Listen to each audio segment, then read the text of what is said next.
Okay, be honest with me for a second. Last week, did you buy a coffee you didn't really need? Order food instead of cooking?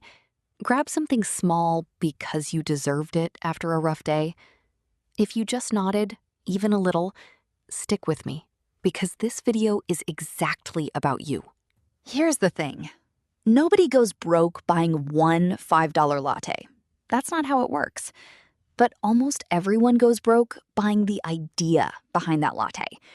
The idea that you've earned a little relief, a little reward, a little treat yourself moment. And that idea, repeated 52 times a year, is quietly one of the most expensive habits in your entire financial life. By the end of this video, you're going to look at your bank statement completely differently. So let's get into it. We've all heard the advice. Life is short. Treat yourself. And look, that's not wrong. You should enjoy your money. But here's what nobody tells you. The phrase treat yourself was never really designed to make you happy. It was designed to make you spend without feeling guilty about it. Think about that for a second. It's marketing language. It shows up on ads for skincare, fast food, streaming subscriptions, clothing hauls. It's a permission slip. And permission slips are incredibly good at making rational people do irrational things with their money. So the question isn't, should I ever treat myself? Of course you should. The real question is, how much is the habit of treating yourself actually costing you? And does it match what you think it's costing you? Most people are wrong about that number. Wildly wrong. Let's talk numbers, because this is where it gets uncomfortable. Studies on discretionary spending consistently find that people underestimate their small weekly purchases by roughly 50% when asked to guess, versus when their actual transactions are tracked. In plain English, when researchers ask people how much they spend on little treats, coffee, snacks, delivery fees, people guess about half of what they actually spend. And subscription and food delivery spending specifically has ballooned over the last decade.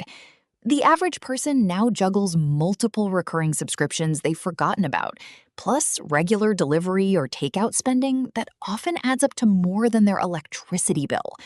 Yeah, more than a utility bill for food they could have made at home for a fifth of the price. Here's the stat that should really sit with you. The small stuff makes up a bigger share of the average person's monthly spending than their entire entertainment and hobby budget combined. It's not the big purchases draining people. It's death by 1,000 $5 cuts. Let's make this real. Real dollars, real math. Say your treat yourself habit costs you $12 a day. A coffee here, a snack there, maybe a delivery fee tacked onto lunch. Doesn't feel like much, right? $12. $12 a day, 5 days a week, that's $60 a week. $60 a week is $240 a month.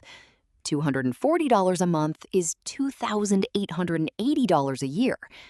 Now, here's where it gets interesting. If instead of spending that $2,880 a year, you invested it, averaging a historical stock market return of around 7% annually, after 10 years, that's not $28,800. It's closer to $42,000. After 20 years, you're looking at over $130,000 from $12 a day. That's not a coffee.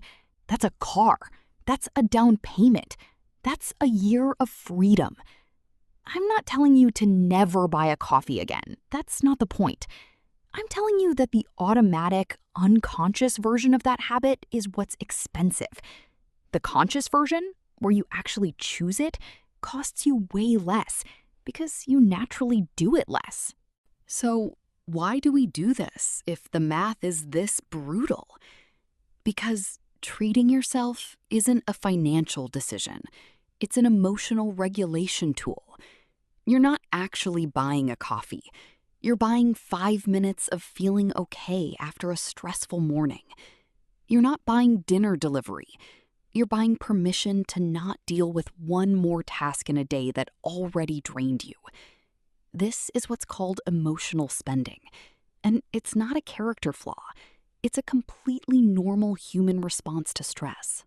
So, why do we do this if the math is this brutal? Because treating yourself isn't a financial decision, it's an emotional regulation tool. You're not actually buying a coffee. You're buying 5 minutes of feeling okay after a stressful morning. You're not buying dinner delivery. You're buying permission to not deal with one more task in a day that already drained you.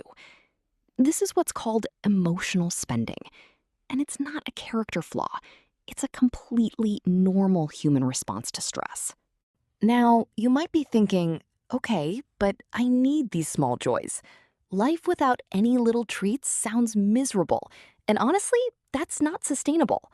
And you're completely right. That's not what this video is telling you to do. Here's the reframe. The goal isn't 0 treats. The goal is intentional treats instead of automatic treats.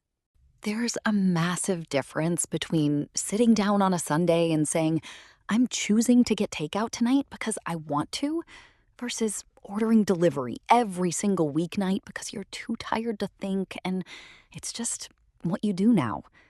One of those is a choice. The other is a default setting you never actually agreed to. Think of it like a slow leak in a tire. You don't notice a slow leak day to day. The tire looks fine. It feels fine when you drive. But 3 weeks later, you're stranded on the side of the road wondering how this happened so suddenly. Except it wasn't sudden at all. It was 21 days of tiny, invisible air loss that finally caught up with you. Your bank account works exactly the same way. The $6 here, the $9 there, none of it registers as a problem in the moment. But 3 weeks later, you're staring at your statement wondering where your paycheck went. It wasn't sudden. It was a slow leak the entire time. And here's the part most people never realize. The habit isn't just costing you money. It's costing you the skill of sitting with discomfort. Every time you're stressed, bored, or tired, and you immediately soothe it with a purchase, you're training your brain to believe that discomfort requires spending to fix. That's not just a money problem anymore. That's a coping mechanism problem wearing a financial costume. Which means fixing this isn't really about willpower or cutting coffee. It's about building a 5-second pause between the feeling and the purchase. That pause is where financial freedom actually lives, not in some perfect budgeting spreadsheet, but in that tiny gap between I feel bad and I'm buying something. So here's exactly what to do, starting today. First, track just one category for 2 weeks. Coffee, delivery, or snacks, whichever hits hardest. Don't change anything yet. Just look. Second, put a number on it. Multiply your weekly average by 52. See the real yearly total in black and white. That number is your motivation, not your guilt. Third, build one intentional treat per week instead of daily automatic ones. Same joy, fraction of the cost, because now it's a choice, not a default. Fourth, redirect even half the difference into a separate savings account. Automate it so you never see it. That's the money that turns into $42,000 later, not because you're depriving yourself, but because you finally noticed the leak and patched it. Millions of middle-class families fall into the same trap every year. Most people don't stay middle class because they don't earn enough. They stay middle class because they're trapped in a money loop. The scary part is, most people never realize they're inside it.